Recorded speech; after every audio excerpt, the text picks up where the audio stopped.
बिस्मिल्लाहिर्रहमानिर्रहीम। नाज़रीन अस्सलाम वालेकुम। मैं हूं आपका मेज़बान हाफिज़ खुरम शहज़ाद और आप देख रहे हैं न्यूज़। नाज़रीन, आज इंतहाई अफसोसनाक ख़बर है कि पाकिस्तान के साबका जो रुकन असम्बली हैं जहांगीर तरीन साहब, उनके जो भाई हैं आलमगीर तरीन साहब, उन्होंने ख़ुदकुशी कर ली है। जहांगीर तरीन को ये ख़बर पार्टी इजलास के दौरान मिली।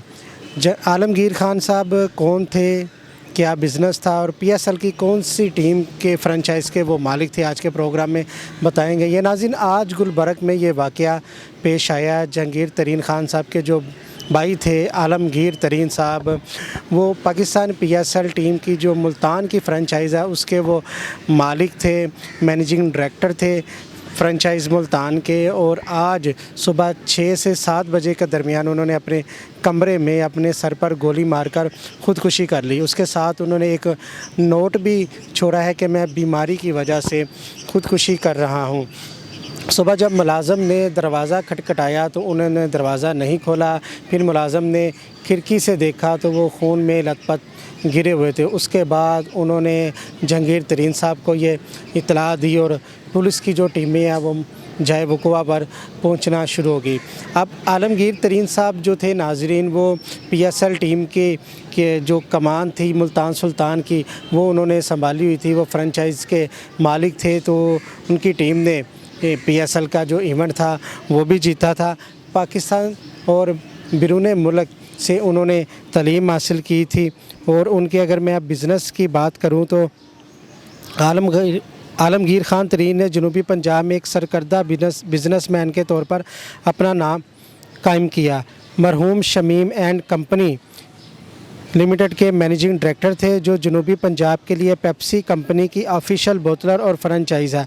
आलमगीर तरीन मुल्क का सबसे बड़े पानी साफ़ करने का प्लांट्स भी चला रहे थे।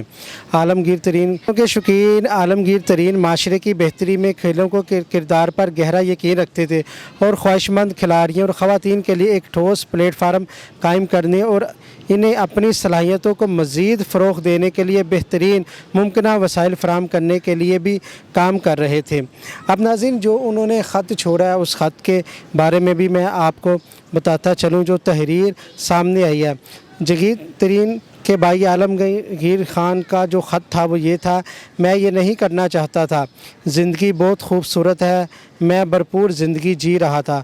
कुछ अर्सा कबल श्रीलंका छुट्टियों पर गया था। बीमारी ने जब मुझे घेरा तो स्टेरॉइड लेना शुरू किया। सख्त अद्वियात की वजह से मेरा चेहरा और जिल्द मुतासिर होने लगी। मुझे पढ़ने में भी बहुत मुश्किलात आ रही थी। मुझे नींद ना आने का मसला भी हो गया था। नींद की गोलियां लेकर सोता था। मुझे इतने मसाइल हो गए कि बता नहीं सकता। अब मैं इस बीमारी से थक गया हूँ। ये उन्होंने ख़त छोड़ा और इसके बाद उन्होंने नाज़रीन ख़ुदकुशी कर ली। उनकी उम्र 63 बरस थी। उन्होंने अभी तक शादी नहीं की थी, लेकिन उनकी मंगनी हो चुकी थी। दिसंबर में उनकी शादी थी। जब दोस्तों से इस हवाले से बात की तो उन्होंने कहा कि हमें मालूम नहीं है कि उन्हें कौन सी बीमारी थी। हमारे साथ तो कभी इन्होंने इस बीमारी का ज़िक्र नहीं किया था। बहुत ही अफसोसनाक ख़बर है।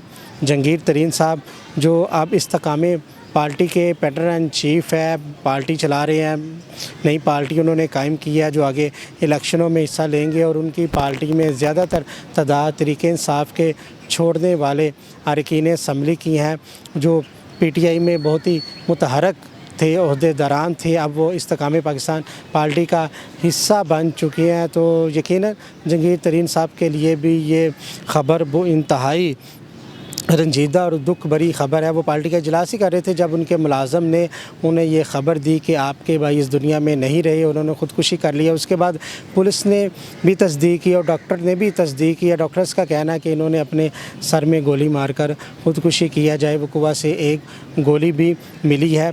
और गुलबर्ग के इलाके में वो रहाइश पजीर थे। उस घर में ना तो कोई पार्टी होती थी, ना ही लोगों का इतना आना जाना था। ज़राए ने जो बताया वो उनका कहना था कि वो अकेले इस घर में रहते थे और एक मुलाजिम था। सुबह 10-11 बजे वो चले जाते थे, रात को लेट नाइट वो घर आते थे। जब घर आके वो रात को सोए हैं तो सुबह उठे नहीं हैं, तो मुलाजिम को तशवीश हुई। उन्होंने कमरा नॉक किया, दरवाज़ा नॉक किया जब, तो वो दरवाज़ा ना खुलने पर उन्होंने खिड़की से जब देखा तो अंदर वो खून में लथपथ गिरे थे। उसके बाद उन्होंने जहांगीर तरीन को इत्तला दी और उसके बाद फिर ये तफसीलात आना शुरू होगी। अब ख़त से ये तस्दीक होता है कि ये کسی نے مرڈر نہیں کیا، انہوں نے خود ہی اپنی زندگی کا خاتمہ کیا۔ ان کے پاس نہ تو کوئی پیسے کی کمی تھی، نہ کوئی شہرت کی کمی تھی، وہ پاکستان سمیت بیرون ملک بھی علاج کروا سکتے تھے، لیکن ان کا وقت آ چکا تھا ناظرین، ان کی زندگی کا خاتمہ اسی طرح تھا۔ اللہ ان کی مغفرت فرمائے اور انہیں جنت میں اعلیٰ مقام عطا فرمائے۔ اسی کے ساتھ اپنے میزبان حافظ خرم شہزاد کو دیجیے گا اجازت۔ اللہ نگہبان۔